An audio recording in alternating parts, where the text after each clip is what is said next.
Hi, అందరికీ నమస్కారం. చిరుధాన్యాలతో మీరు ఎప్పుడైనా ఇడ్లీ కానీ దోశ కానీ చేశారా? ఈ వీడియోలో నేను దోశ పిండి ఎలా చేసుకోవాలో చూపిస్తాను. ఇదే పిండిని ఇడ్లీకి కూడా వాడుకోవచ్చు. మినపప్పు, శనగపప్పు ఒక పాత్రలో నానబెట్టుకున్నాను. మరొక పాత్రలో మిల్లెట్ మెంతులు.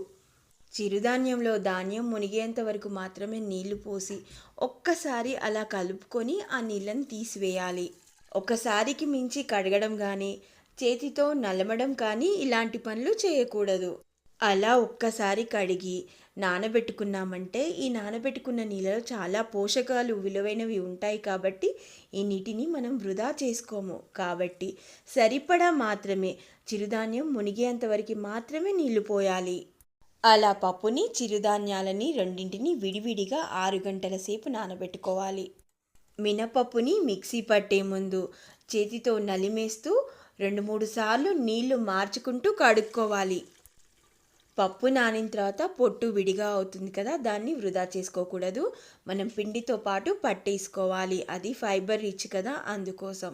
పప్పులని పొట్టుతోటి వాడుకోవాలని తెలిసినప్పటి నుంచి కూడా నేను పొట్టు మినపప్పు, పొట్టు పెసరపప్పు ఇలాగే ఎక్కువగా వాడుతూ ఉన్నాను. మనం బియ్యంతో చేసుకునే దోశ ఎలాగ కొలతలు తీసుకుంటామో అంతే కొలతలు.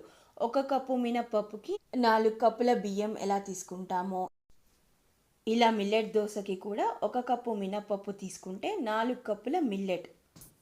ఇక్కడ నేను పిండి పట్టుకునే ముందు అరికలతో చేస్తున్నాను కాబట్టి అరిక అటుకులు 1 కప్పు వేసుకున్నాను. ఇక్కడ సిరిధాన్యపు అటుకుల బదులుగా ఎప్పుడైనా సిరిధాన్యపు అన్నం వండినప్పుడు మిగిలిపోతే దాన్ని ఆరబెట్టుకొని అది కూడా వేసుకోవచ్చు.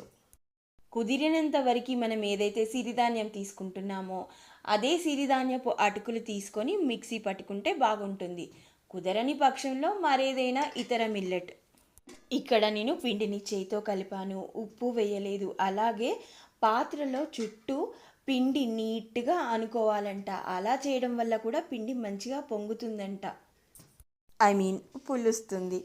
అలా పిండి పట్టుకున్న తర్వాత ఇప్పుడు వర్షాకాలం, చలికాలం కదా రాబోయే కాలం అంతా, అలాంటప్పుడు కాస్త వెచ్చని స్థలంలో పెట్టుకోవాలి. నేను రీసెంట్గా కూడా ఒక వీడియోలో చెప్పాను కదా, పిండి పట్టిన వెంటనే ఉప్పు వేయకుండా పులిసిన తర్వాత పిండి వాడుకునే ముందు ఉప్పు వేసుకోవడం వల్ల అందులో ప్రోబయాటిక్ ఏదైతే ఏర్పడాలో అది సరిగా ఏర్పడుతుంది. దోశ వేసే ముందు పిండి కలిపాను, చూసారు కదా ఎంత బాగా పులిసిందో. సరిగ్గా చెప్పాలంటే కాలానికి తగ్గట్టు పెరుగు తోడుకోవడానికి ఎంత సమయం పడుతుందో అంతే సమయం పిండి పులవడానికి పడుతుంది. మీరు కూడా చేస్తారు కదా మిల్లెట్ దోశ.